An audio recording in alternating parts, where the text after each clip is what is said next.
今天分享一下蒸馒頭細節的問題，因为有朋友说呢自己老蒸馒头都是黑又硬，今天咱们就具体分享一下。大家好，我是老莫，喜欢记得点赞收藏起来。今天这个视频呢，咱們只講重點位置。咱們今天準備的粉呢還是中筋粉400克。另外呢，咱們前面這個攪拌的動作不是隨便玩的，也是為了及時發現裡面有沒有異樣，如黴塊、結塊、乾濕度，這些都可以。沒有問題的話，加上酵母，注意量不要太多。然後水，大家要注意，做饅頭的麵團呢一定不能太軟，如果太軟發酵的比較快，而且呢支撐力就比較差，蒸出來容易扁，還特別容易發過。這個咱們新手來說呢是很難控制它的發酵節奏的，所以呢這個麵團要和硬一點，這樣才方便咱們新手去控制節奏，不會輕易發過。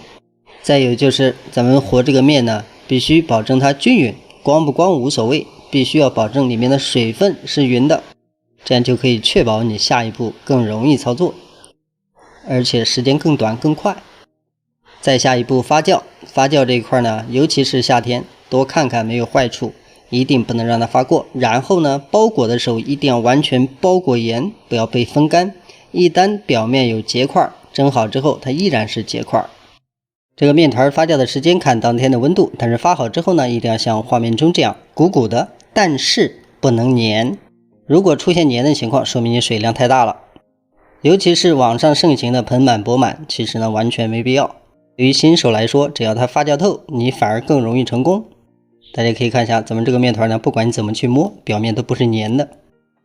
然後整個的狀態呢，也能保持的比較好，能兜住氣。咱們扒開之後呢，裡面蜂窩依然充足。接着是揉面，揉面這一步呢，其實最簡單的方式呢，就是像這樣，反覆的壓平折疊。如果說你像揉衣服一樣去反覆的搓拉它，很容易就能把這個面筋呢揉得過度緊張，到時候容易出現崩裂，那樣它裡面就會形成過空的一個狀態，蒸好之後容易塌下去。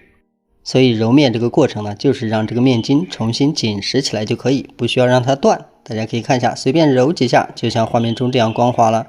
接下來呢，咱們直接像這樣按平，按平之後，接下來的處理對於新手來說更簡單，用擀面杖擀開。大家可以看到，擀開之後呢，沒有什麼大的氣泡，像這個狀態再折疊一次。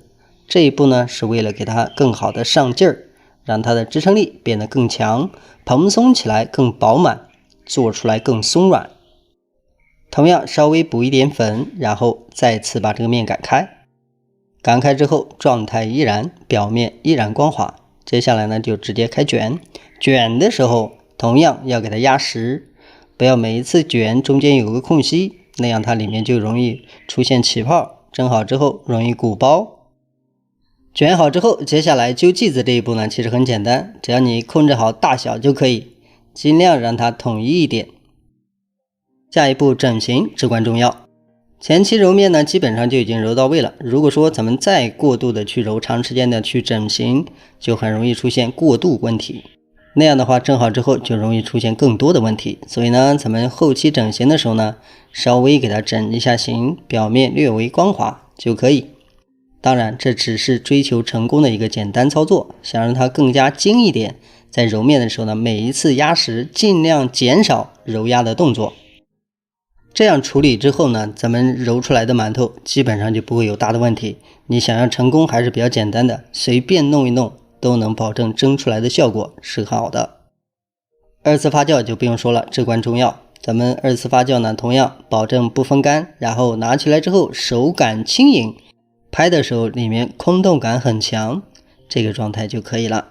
下一步蒸製之前還有一個重點，咱們這個麵發好之後呢，直接擺上蒸籠的同時，要記得提前把鍋裡的水燒開，盡量縮短時間差，讓它直接就可以上鍋去蒸。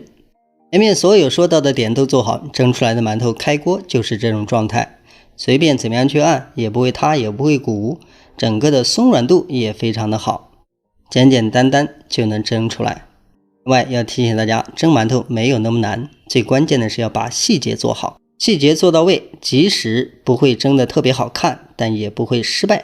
好了，視頻就到這兒，感謝觀看，咱們下期視頻再見。